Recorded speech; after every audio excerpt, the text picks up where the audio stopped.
Hernández, Jorge González y una servidora. Estamos para decirles la unidad 3, que es el control numérico. Bueno, la competencia dice que vamos a ser capaces de identificar una maquinaria CNC, cómo funciona, los elementos que la conforman, así como su evolución a través del tiempo para tener lo que tenemos hoy en día.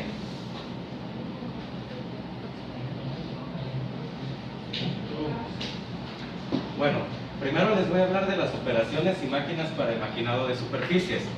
¿Qué es el mecanizado? Primero que nada, el mecanizado es ese proceso a través del cual nosotros moldeamos y damos la forma que nosotros querramos a un elemento. Puede ser cualquiera, llámese desde lo que son los metales, aluminio, acero, madera, porcelana, cuero, cualquier material que sea candidato a someterse a un proceso, se dice que es mecanizable.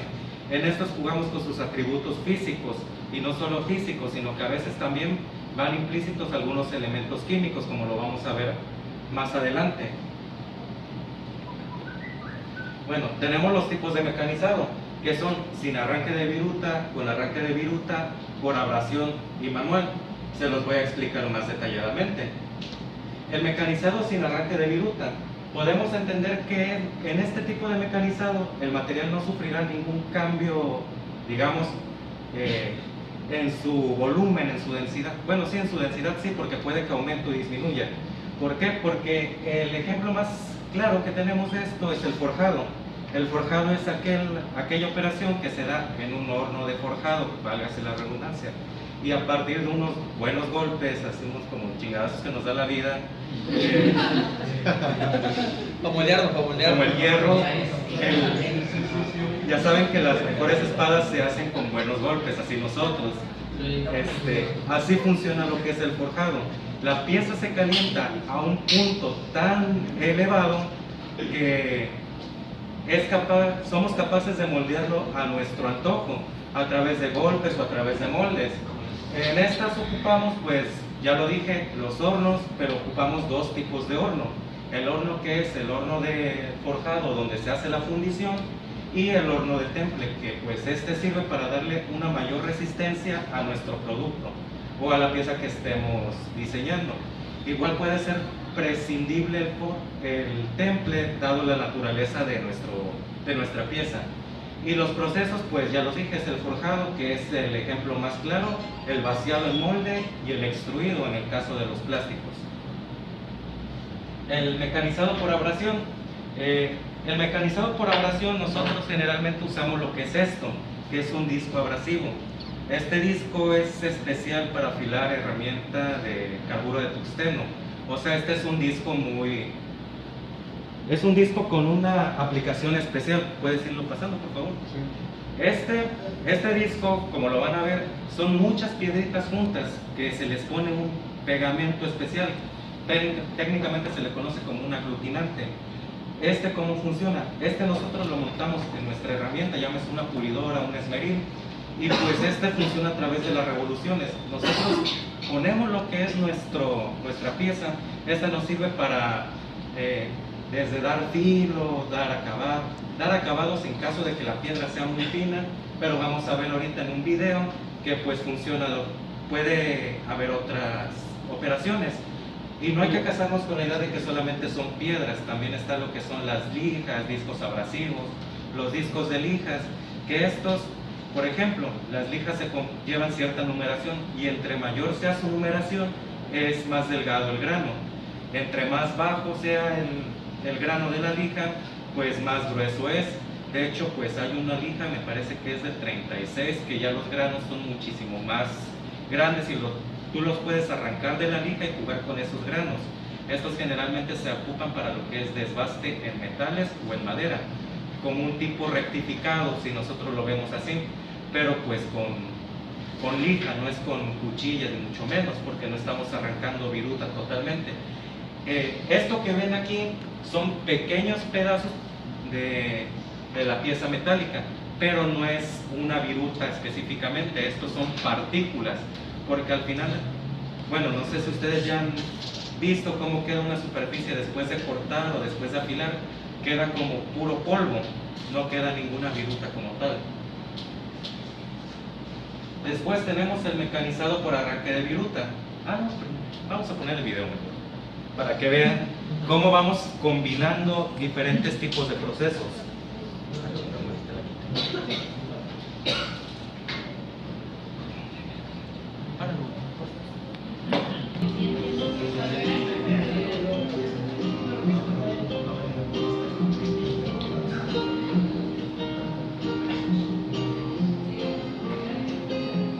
Ver lo que es el mecanizado abrasivo, donde con una lija se le dice matando los filos de la pieza,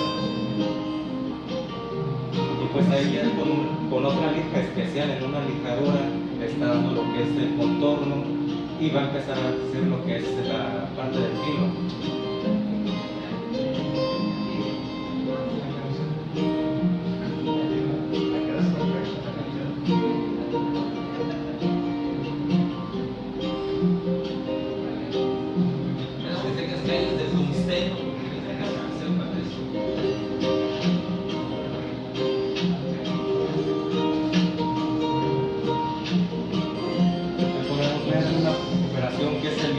Ahí sí arrancamos un poco de viruta.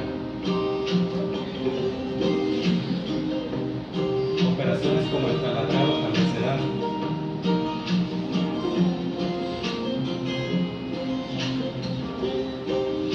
Ahí estoy hablando de lo que es el temple de la pieza. Nosotros a partir de esto bajamos la temperatura drásticamente para dar mayor dureza.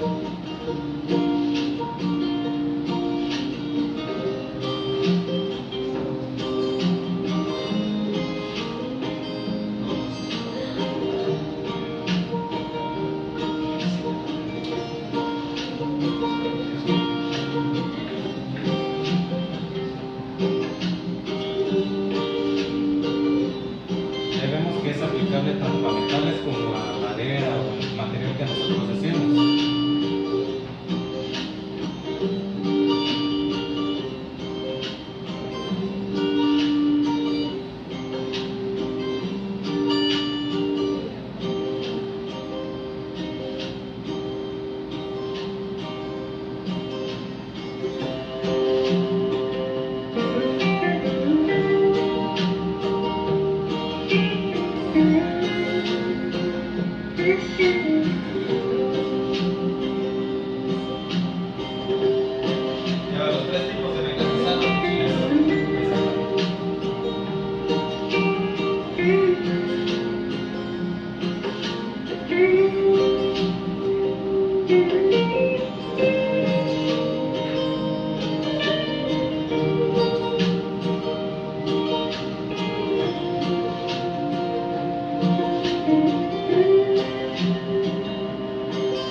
El estampado, que se llama esa operación, no está considerado como un mecanizado, pero sí puede cambiar la forma y pues le da un mejor acabado.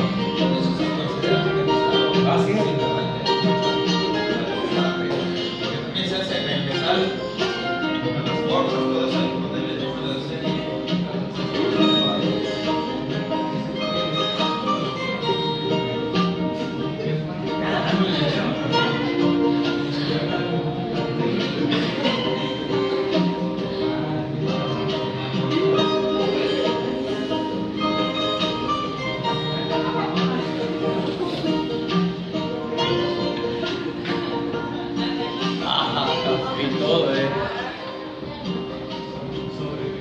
Aquí podemos ver un marco de refinación. Survival. Ahora va el proceso de fabricación de la pieza.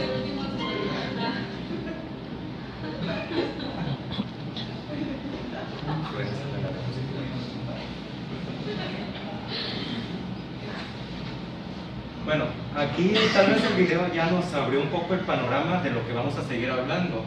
Ahorita estaba hablando del mecanizado abrasivo, pero como pudieron ver en el proceso era un mecanizado manual.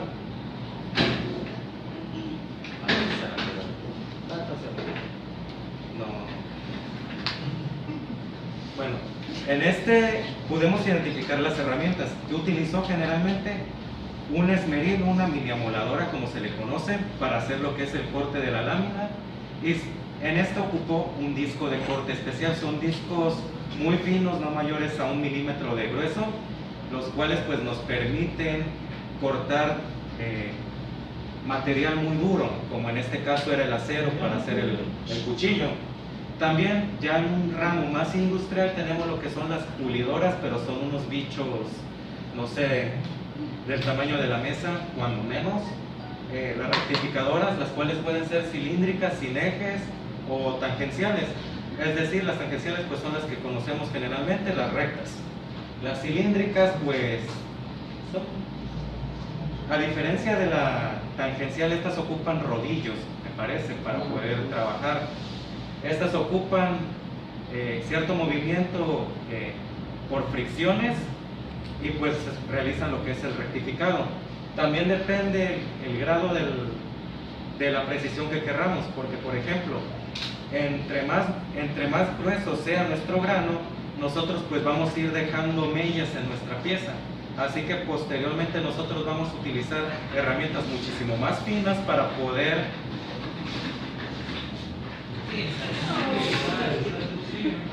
mucho más finas para dar un acabado pues más aceptable.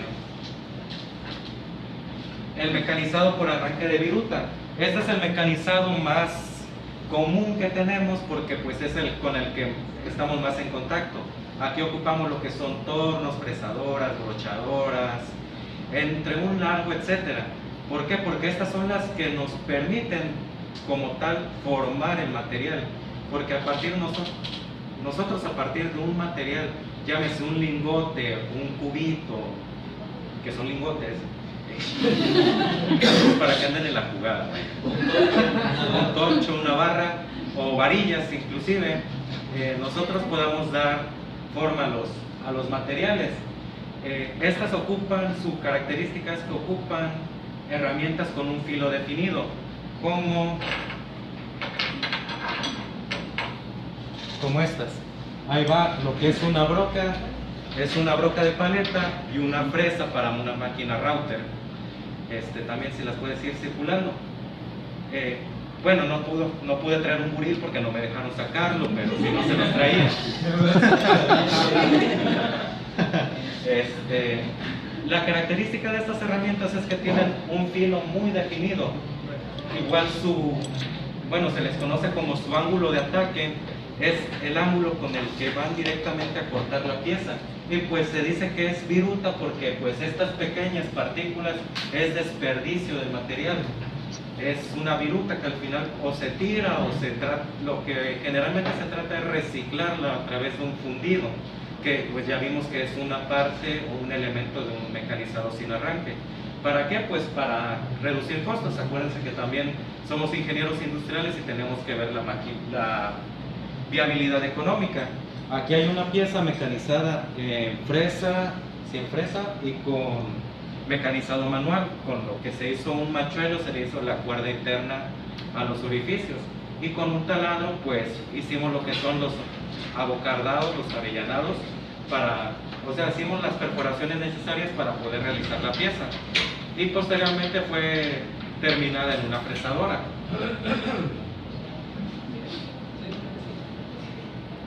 Bueno, el mecanizado manual. El mecanizado manual, como lo pudimos ver en el video, se vale de la destreza y las habilidades de nuestro operador.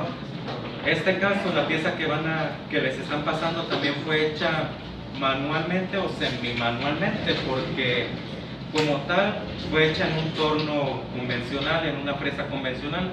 O sea, necesita uno mucho tiempo de práctica para poder realizar piezas de mayor complejidad. Pues entra dentro de lo que es un mecanizado manual, porque pues ocupa la destreza y la habilidad del operador. Válgase en palabras domingueras, la maña,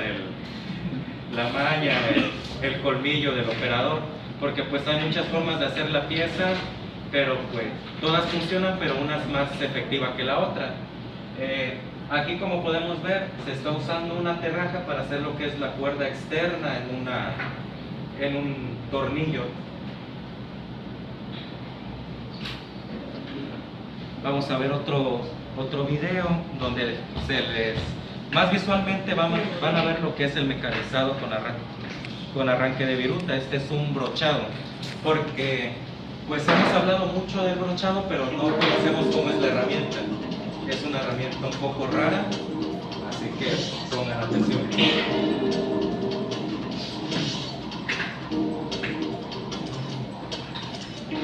Esta herramienta, que parece como una cremallera, es lo que nosotros conocemos como brocha, y es a través del avance va desprendiendo viruta. Esta es una brocha más gruesa, pero hay con tolerancias, no sé, milimétricas o hasta de micras, dependiendo del paso. Hay brochas que parece que son limas, cuando en general pues sí desprenden más material. En este caso vamos a ver el brochado para hacer el chavetero de un engrane.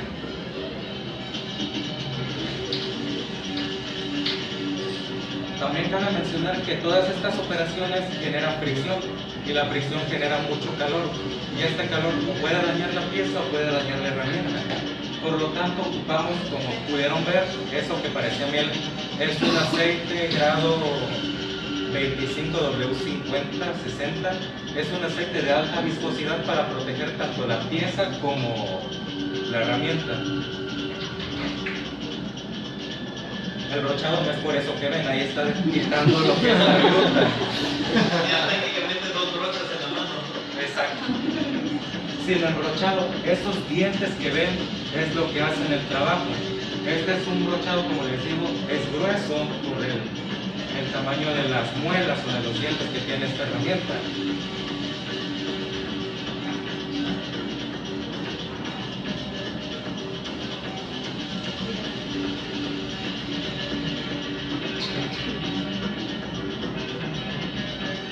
Ahí, como pueden ver, van cayendo pequeñas virutitas, pero no tanto a comparación de un torno o una fresa.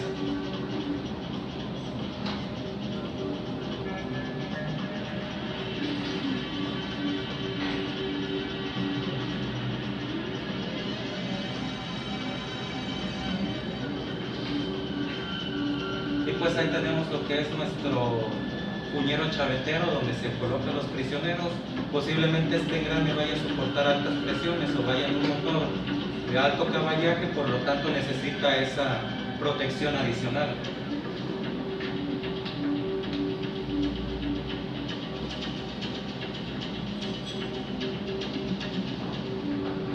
Entonces ya podemos ver lo que ya es parte del montaje. Parece un engrane de transmisión por la forma que lleva el helicoidal, así que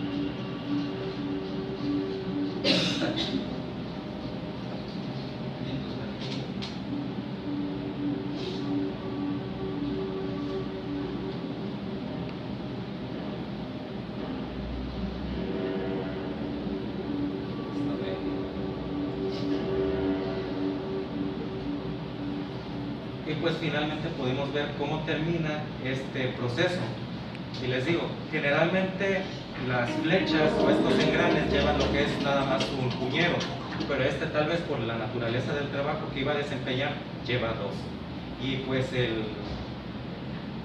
¿cómo se llama? El prisionero es una pieza de acero muy dura, y pues si ya el engrane es duro y la pieza todavía es más dura, le da un añadido más a su resistencia, porque pues también consideremos que hay piezas que se someten a un gran torque, a la torsión, etcétera, pues necesitan aguantar o soportar mayor la fatiga. Bueno, continuando con el 3.2, llamado formación de estándares de materiales. Aquí es donde vamos a ver las propiedades de los materiales que se determinan para identificar las características de nuevos materiales antes de que se puedan usar en forma confiable en los diseños. Se tiene que asegurar y controlar la calidad de las materias primas y los productos que se obtienen de ellos para que cumplan los requerimientos especificados por los clientes. Y también se deben de comparar resultados obtenidos en diferentes partes del mundo. Existen algunas organizaciones que han dictado estándares para asegurar la calidad de estas. Entre estas se encuentran las más conocidas, que son la Sociedad Norteamericana para Pruebas y Materiales, que es la ASTM, la Organización Internacional para la Estandarización y el Instituto Alemán para Estándares, que es el DIN. Uy, hola. Bueno, continuando, tenemos que hablar de las propiedades mecánicas, las cuales son las que describen el comportamiento de un material ante las fuerzas aplicadas de él. Por eso son especialmente importantes al elegir el material del que se debe estar construido un determinado objeto.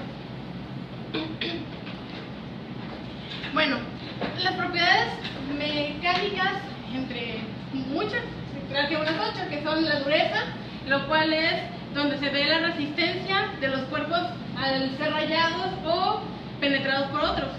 La tenacidad, que aquí pueden ver la resistencia que tiene un cuerpo hacia la ruptura. La fragilidad, pues, es contraria a la tenacidad. Aquí es donde con facilidad se pueden romper los materiales. Y la cohesión es donde las partículas se van separando, o sea, los átomos de los materiales se separan. La elasticidad, pues, como su nombre lo dice, pues, elástico. Los cuerpos pueden ser rayados, no, perdón. La propiedad de un cuerpo puede ser deformado en fuerzas muy extenuantes y con facilidad pueden regresar a su estado original. La plasticidad, estos pueden ser, como, bueno, un ejemplo es la plastilina. La puedes manejar como tú quieras, la puedes formar y deshacer y no va a perder sus propiedades. La resiliencia es la obtención de energía que provee una unidad de sección antes de romperse. Y la fatiga, que es cuánto resiste un esfuerzo mecánico, una pieza o material. Bueno, otros ejemplos son, por ejemplo, la tracción, que aquí estoy como mongones. Se aplican fuerzas que se tienden a alargar el objeto. La compresión es lo contrario, intentan acortar. Uno trata de alargarlo, pero regresa a su forma normal y el otro lo trata de comprimir, pero se queda en su misma. Torsión, pues aplica las fuerzas que intentan torcer el objeto a lo largo de su eje, pero de todos modos estas no pierden su forma original. Bueno, para el análisis de las propiedades mecánicas de los materiales podemos utilizar 3 tipos de cargas diferentes. Por ejemplo, las cargas estáticas, que es aquella que es invariable, o su magnitud crece de forma lenta. La dinámica es aquella que actúa de forma inmediata o aumenta su magnitud de forma rápida. Por ejemplo, los impactos de golpes, proceduras. La carga cíclica o alternada es aquella que cambia de dirección las magnitudes o ambas. De forma cíclica o alternada, cigüeñal o amortiguadora. Ok, podemos ver que tenemos 3 tipos de carga. La carga estática, por ejemplo, es aquella que nada más va a calcular el peso de la propia estructura o del propio material, ¿sí?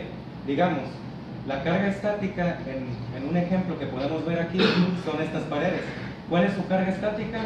Pues el bloque de hasta abajo, el ladrillo de hasta abajo, tiene que soportar al ladrillo de hasta arriba. Y posteriormente el ladrillo de hasta arriba tiene que soportar todo lo que es la losa. Eso es lo que consideramos nosotros como carga estática. Una carga dinámica, pues en mi trabajo me tocó, estábamos haciendo los cálculos para una alberca en un 8º piso.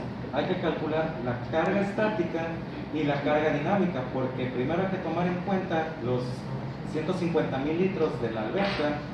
Independientemente de eso, pues tiene capacidad calculada para de 20 a 30 personas. Y estas personas, pues si se meten a la alberca, no nada más van a estar así como un palito, ¿no? Se van a querer echar clavados, se van a querer echar, no sé, lo que quieran echarse.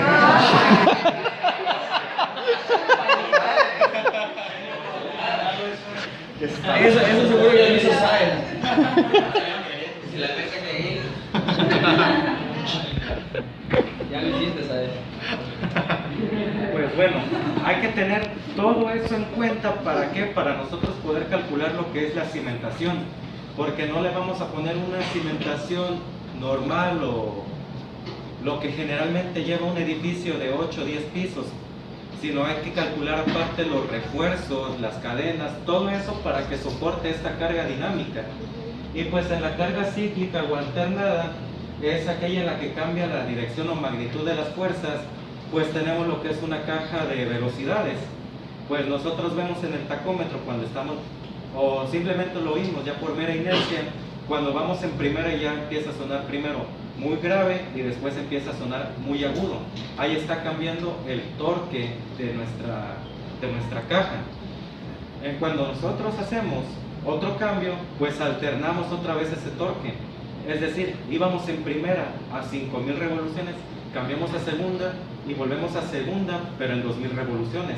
Por lo tanto, el motor está trabajando de una forma más holgada y de una forma más eficiente. Y ya sé que siempre las mujeres no más saben de acelerar y frenar.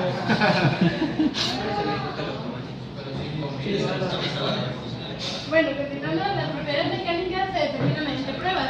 Dos tipos de estas pruebas son las destructivas y las no destructivas. Las destructivas son las que deterioran las piezas, experimentan un cambio ya sea de forma permanente, o sea, lo puedes llegar a fracturar y no va a regresar a su forma de origen. Y las no destructivas, pues, son una serie de ensayos cuya finalidad solamente es conocer y evaluar sus propiedades, cómo reaccionan ante pruebas, pero estas no las logran dañar, o sea, que no se queden en su forma original. Entre los ensayos destructivos encontré 5 que son la tracción, donde ¿cómo lo puedo explicar? Con un dibujo. Perdón. Bueno, yo lo que entendí, bueno, y lo pueden observar en esta imagen es de bacana, ya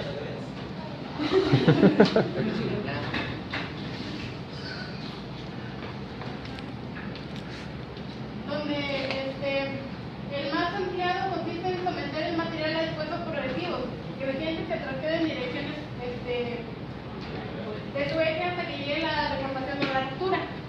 Y el otro, que es el de compresión, es la forma contraria, o sea, las fuerzas se centran hasta su medio eje.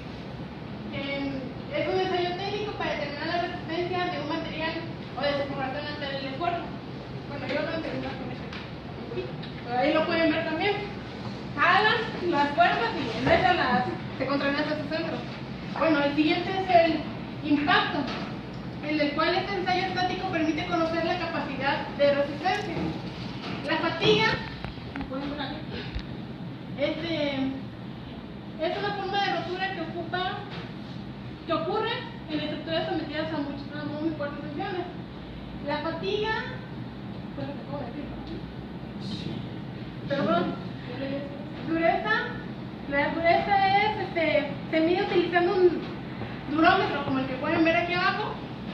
Con él se hace un ensayo de penetración y obtenemos características de forma rápida y destructivas. Y las pruebas no destructivas son las inspecciones por líquidos, las cuales se les echa un líquido con una alta adherencia, se le aplica a la superficie del material que se quiere evaluar, y se deja un tiempo que se filtre. De ahí se le pone un revelador y ya cuando se seca, se le pasa una luz UV ultravioleta para que revele la fractura que se va a tener. Las partículas magnéticas, aquí es donde se hacen campos, se muelen unas partículas de ferrita, se pigmentan y se le rocía encima al elemento que se quiere evaluar.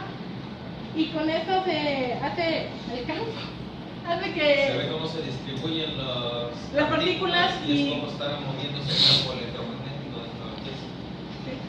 la radiografía, pues, es una aplicación de radiación de rayos gamma para determinar como los huecos internamente, cómo está, qué daños, qué fisuras tiene diminutas en el material. Y la corriente Foucault, que son para detectar grietas superficiales, mediciones con conductividad eléctrica y de espesor de resistimiento. Estás aplicando la electricidad en donde hace una chispita, es que hay una grieta. Otros son los ultrasonidos, que son pulsos de eco. Aquí lo que estuve leyendo es lo que ocupa el PLC. Bueno, en lo que busqué información me dice que entre las... No, los osciloscopios, perdón. Ocupando los osciloscopios. Perdón. Oye, pero... Aquí se aplican ondas de alta frecuencia, se introducen en el material y se reflejan en las superficies o defectos con un osciloscopio o la pantalla del detector. Se muestra la profundidad de los defectos y se refleja el sonido. ¿Qué otra ya de haber experimentado lo que es un cable de ultrasonido? Las corrientes TEDI son corrientes eléctricas que son generadas de un material conductor por un campo magnético alterno. Si hay interrupciones en las líneas de corriente eléctrica, indica la existencia de imperfección. Esto es útil para materiales conductores y para determinar si tienen defectos internos. Las sondas acústicas son transmisiones de longitudes, lo que pueden ver ahí arriba, sonoras de alta frecuencia en el interior del metal para detectar imperfecciones. Y la última es la inspección visual, que es la más sencilla. El operario ocupa ya sea lentes o lupas para ver si a simple vista tiene algún defecto en el material. Bueno, yo les voy a hablar de las máquinas herramientas controladas numéricamente, que son las máquinas MC. Estas es un programa que es un programador de máquinas para crear las piezas, ya sean si son pequeñas o medianas. Esto comenzó en la década de los 50, como ya todo el mundo lo sabe, en la Universidad Tecnológica de Massachusetts, para crear los jets en la Fuerza Aérea de Estados Unidos. Otro término que se le utiliza, bueno, ahorita explico la cita. Otro término que se utiliza es describir las máquinas que son controladas por una serie de instrucciones formadas por números y letras en el alfabeto. Un ejemplo de esto es la cinta perforadora. Como se pueden observar, para poder cada de perforadora que se utilice, también se puede, dentro de esto se pueden hacer cambios, que en las máquinas que se utilizan para la fresadora, el torno, se pueden meter otra cinta para hacer diferente proceso, pero con la misma máquina. Bueno, el 3.4 son los criterios para usar máquinas y herramientas con control numérico. Se deben de tomar en cuenta 3 criterios: los servocontrol en sistemas de control numérico, las categorías básicas en control de movimiento y los componentes funcionales en máquinas MC. En la de servocontrol se dividen en 2, ya sea por lazo abierto o por lazo cerrado, en el cual el de lazo abierto nos dice que puede sobrepasar o no alcanzar, ahora sí, como que dice, el límite de cuando le hicieron decir, le dieron una indicación, y por lo general hay que poner un límite. En el de lazo abierto, si nosotros al principio ponemos un límite, el de lazo abierto lo que hace, puede sobrepasar o no puede alcanzar ese límite, ya que como no tiene un sensor en el cual indique hasta dónde llegar. Un ejemplo de lazo abierto yo encontré que era un microondas, en el cual nos decía que como no tiene un sensor de temperatura, nosotros ahora sí le metemos lo que es el tiempo, nada más. Y el microondas va a generar lo que son ondas para ahora sí calentar la comida o lo que se vaya a hacer. El problema es que como no tiene un sensor de temperatura, nada más va a ocupar el tiempo que le pusieron, pero no se va a saber si ya está cocido o no. Y pues ese es ahora sí que no se identifica bien si ya está cocido o no, y ese es el problema. En el de lazo cerrado, ahí lo que entendí es que sí tiene un sensor de posición, de movimiento, en el cual nos dice que permite corregir el movimiento, y con esto se puede obtener una mayor precisión y repetibilidad.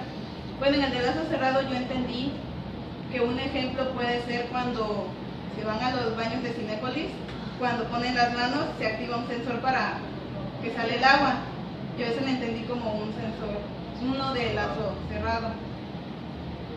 En el de categorías básicas en control de movimiento de punto a punto de contorno lineal, bueno, en el de punto a punto yo entendí que no tiene una trayectoria, por lo que nada más es insertar, ya sea como taladro, insertar, ahora sí la pared, quieres colgar un cuadro, nada más es punto a punto, no sigue una trayectoria. En el de contorno, ese sí tiene trayectoria, por lo cual maneja solo un eje, ya sea lineal o horizontal. Un ejemplo puede ser cuando cortamos los azulejos. Y el de contorno, en este sí se pueden crear lo que son curvas. Y los componentes funcionales en máquina nos dice que es los que debe de contener es el programa CNC, la interfaz hombre-máquina, el controlador de máquina, el sistema de actuación, lo que va ahora sí a actuar para hacer el proceso o el procedimiento, y otra vez va a haber una retroalimentación, ya que depende de la salida para empezar con la entrada, o sea, para la entrada, y las herramientas que debe contener la máquina. Ok, ahí lo dejamos. Estamos el martes. Para hoy, La exposición que se quedó pendiente el jueves es de los integrantes que somos, Karen, que no pudo llegar el jueves por un accidente, Jorge, Sáenz y una servidora Gabriela. Lo que vimos, los temas que marcamos ya fue la competencia, el 3.1, que son las operaciones de máquinas para maquinado de superficies, que lo dijo su compañero Sáenz. El 3.2, que son formaciones estándares de materiales. Ahí me faltó mencionar las diferencias entre los ensayos no destructivos y los destructivos, los cuales los destructivos son los que proveen datos cuantitativos y precisos, confiables de la pieza ensayada, proveen datos útiles para el diseño, permiten en algunos casos predecir la vida útil de las piezas. Los resultados son los aplicables para el objeto de ensayo, y en general la pieza ensayada no puede ser utilizada. Y en los ensayos no destructivos, la pieza puede ser luego ocupada para el ensayo, otra vez. Condiciones de superficies internas de cada ítem pueden ser examinados. Algunas partes pueden examinarse en servicio o en uso. Algunos dispositivos de ensayo no destructivos son portables o proveen información cuantitativa, y la orientación y el tipo de discontinuidad debe ser considerado. De ahí eso lo vimos. Las máquinas herramientas controladas numéricamente, que fue el tema del compañero Jorge. El 3.4, que fue criterios para usar las máquinas de herramientas con control numérico, que fue nuestra compañera Delcy, que hoy no pudo asistir por una visita industrial. Y nos quedamos y comenzamos en el 3.5, control numérico.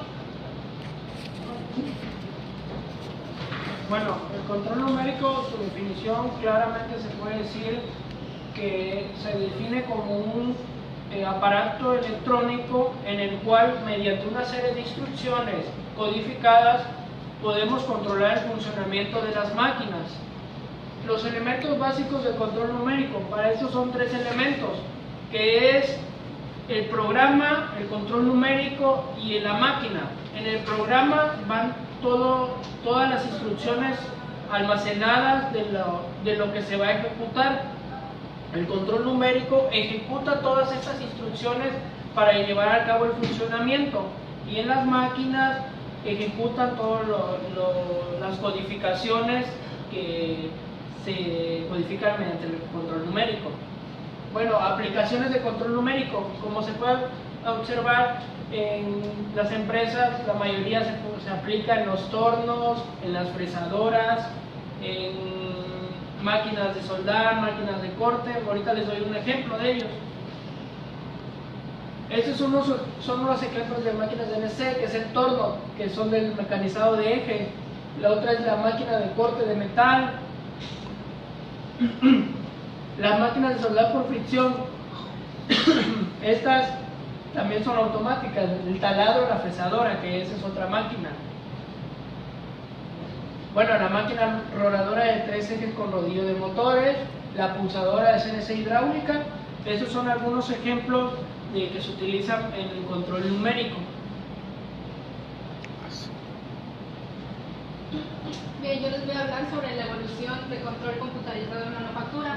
Tenemos que a partir de lo que fue en 1770 la historia y la evolución del CNC, a partir de lo que fue la primera guerra industrial, pues fueron como entraron las primeras máquinas y herramientas.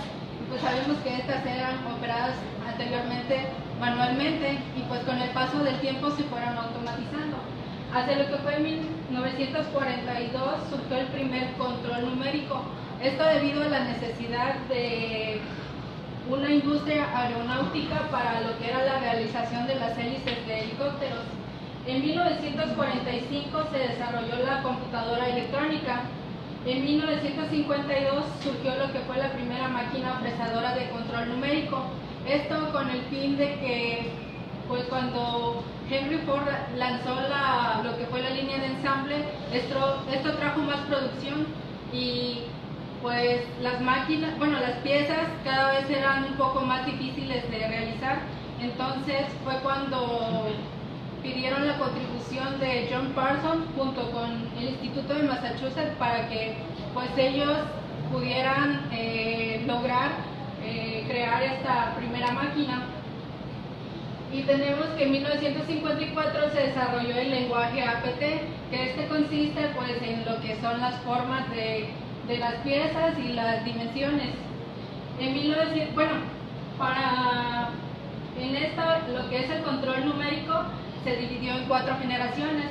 En 1950 salieron lo que son las válvulas electrónicas y los relés, que estos consumían mucha energía eléctrica y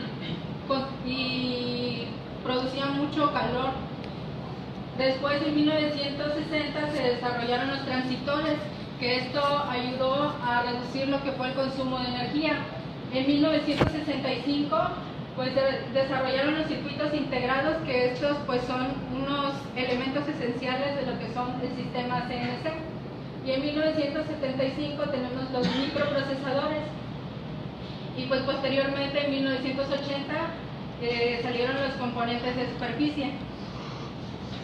En 1982 se desarrollaron los primeros sistemas flexibles de manufactura, que esto cada vez que después de la Segunda Guerra Mundial pues empezaron a hacer más producción y pues las piezas empezaron a resultar más fácil de realizar. Entonces empezaron pues estos desarrollos porque los clientes pedían más calidad en los productos. Y en 1986 se desarrollaron los primeros sistemas de manufactura, que fue el SIM. Y bueno, como sabemos, pues la tecnología en las empresas cada vez exigen más pues producción y poder pues tener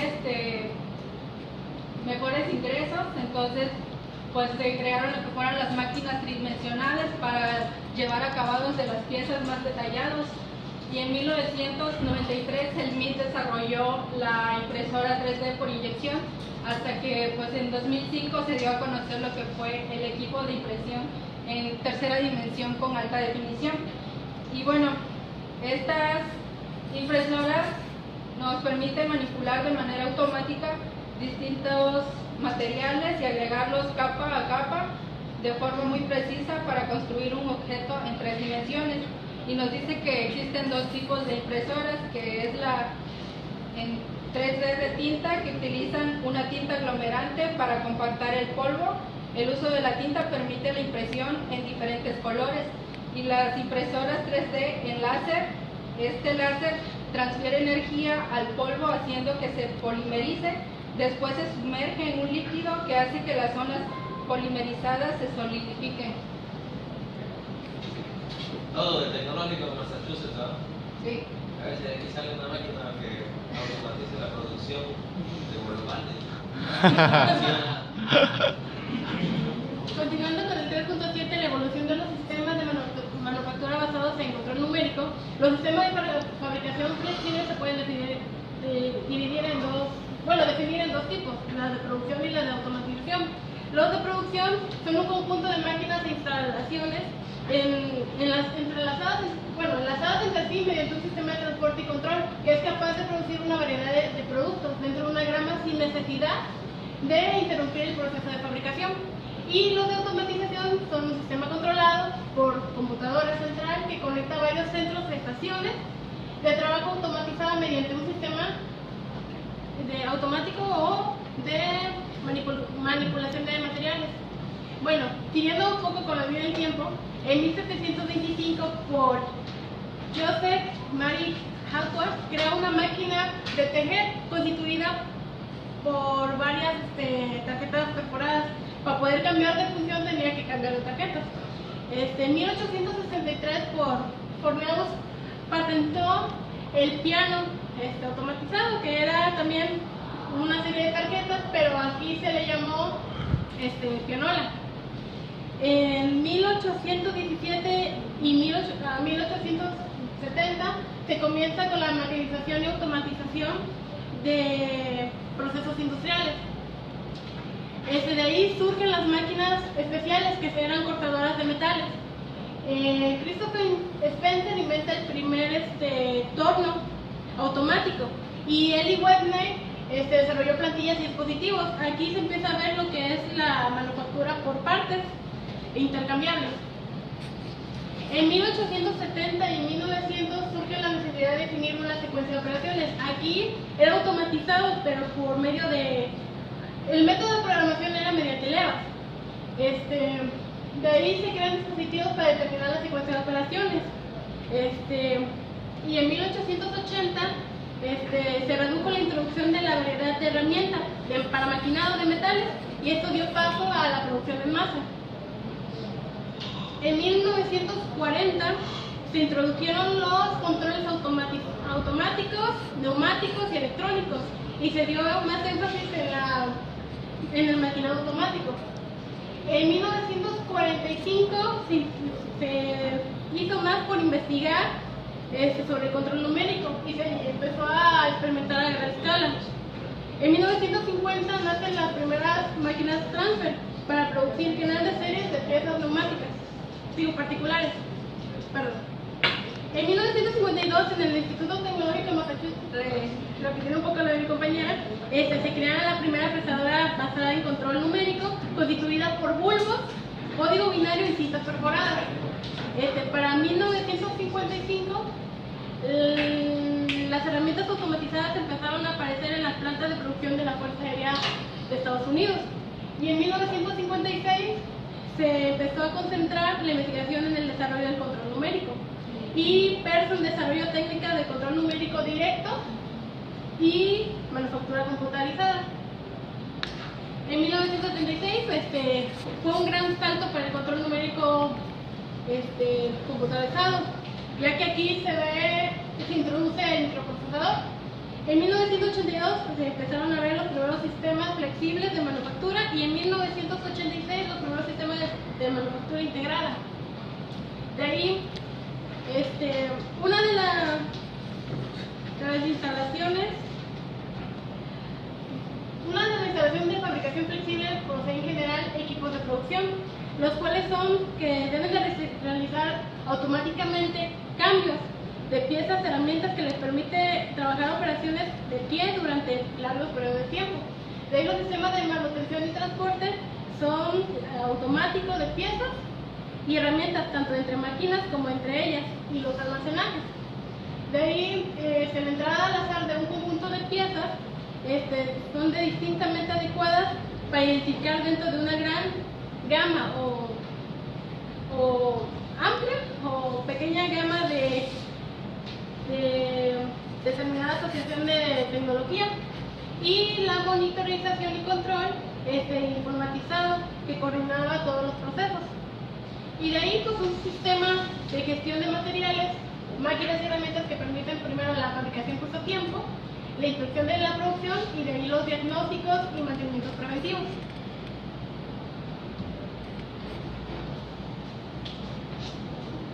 Bien, los beneficios de las máquinas de control numérico, tenemos las ventajas y las desventajas. Una de las ventajas es que reduce la intervención del operador en la producción de piezas, la exactitud y repetitividad de especificaciones, flexibilidad, fabricación de piezas con superficies tridimensionales. Y en las desventajas tenemos el alto costo de la maquinaria, la necesidad de personal especializado, la planificación del trabajo debe ser más detallada y rigurosa, los costos de mantenimiento aumentan. Y en cuanto al control numérico computarizado, bueno, este se usa para describir un sistema de control el cual incluye una computadora o un microprocesador digital. Pues sabemos que muchas de las máquinas de ahora pues tienen integrado lo que es una computadora, y con esto pues se integra, bueno, se programa lo que son el maquinado de la pieza. No es necesario que pues el trabajador esté pendiente de todo lo que es la producción de la pieza. Si se requiere corte, pues se le programa el corte, y nada más es caso de pues estar pendiente del proceso final de la pieza. Finalmente les voy a hablar del control numérico, de los métodos de posicionamiento. Tenemos que estas máquinas pues nosotros la programamos, le asignamos coordenadas y les asignamos valores. Sin embargo, la máquina pues sí es muy buena, pero no es milagrosa. Nosotros no podemos hacer que piense lo que nosotros queremos. Por eso nos valemos de ciertos puntos de referencia, como los pueden ver en la imagen. Tenemos lo que es el punto M. Este es el punto de referencia total de la máquina. Es donde se encuentra el cero de la máquina, como quien dice. Este está dado por lo que es el fabricante, y este no lo podemos modificar ni mucho menos, por más que queramos. ¿Por qué? Porque si no sería darle la torre a toda la máquina. Es decir, estos puntos, el punto M nos sirve más que nada porque tal vez nosotros estemos maquinando, ponemos mal nuestra pieza, programamos mal. Si nosotros le decimos a la máquina, muévete 10 unidades en X hacia arriba, pero ¿qué tal si ya estamos en 90? Se mueve 10 unidades, llega a 100 y puede desbaratar la máquina. En el peor de los casos, obviamente, ya la mayoría trae una protección contra esos errores. El punto W, que es el cero de la pieza, el punto origen de la pieza. Es decir, tiene que estar alineado con lo que es el punto M. ¿Por qué? Porque de ahí va a partir todos los movimientos que nosotros querramos. No es lo mismo decir que se mueva 5 unidades a la derecha estando en un 0, a que se mueva un punto a la derecha estando en 4. Por eso es que estos puntos son muy importantes. El punto R, pues va dependiendo en donde estemos trabajando y con los sistemas de medida que usemos. Sabemos que tenemos el sistema internacional y el sistema inglés. Es decir, nosotros con el punto R le decimos si una unidad es 1 centímetro, 1 milímetro o 1 pulgada. Es lo que nos ayuda a este punto. Y finalmente lo que es el punto N, que es el punto de referencia de la herramienta. En este caso lo que es el bucillo o la parte giratoria o la parte que hace todo el trabajo sobre la pieza, que hace el arranque de la viruta, como lo explicamos en el primer tema. Y pues tenemos los sistemas de coordenadas, que son los absolutos y los relativos. Los absolutos se refieren al punto W o al punto M, que ya los acabo de explicar, y los incrementales se refieren al punto N, es decir, a la herramienta. No es lo mismo trabajar en base al cero de la pieza o al cero de la máquina, que son las coordenadas absolutas, que las tenemos en la parte superior, o trabajar con el cero de la herramienta, que es, a mi parecer y en la experiencia, la más fácil, porque pues nosotros vamos asignando nada más esos valores de cambio y la herramienta va moviéndose por sí solita a través de todos los ejes que tiene la herramienta.